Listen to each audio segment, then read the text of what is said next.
Lapit ka kay Lolo. One. Lapit ka kay Lolo na.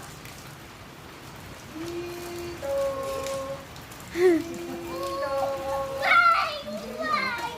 Kanina, umulan parang pupunan na rin. Gumagaling na siya. O, kanina nakambulong-bul pala. Sabi ko, may pag lumakas konti.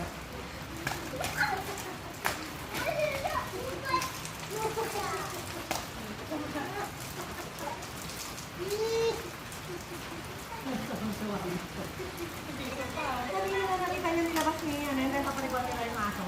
Alam mo sino yung nilabas niya yan? Dito malayo. Bakit na ito nilabas? Dito!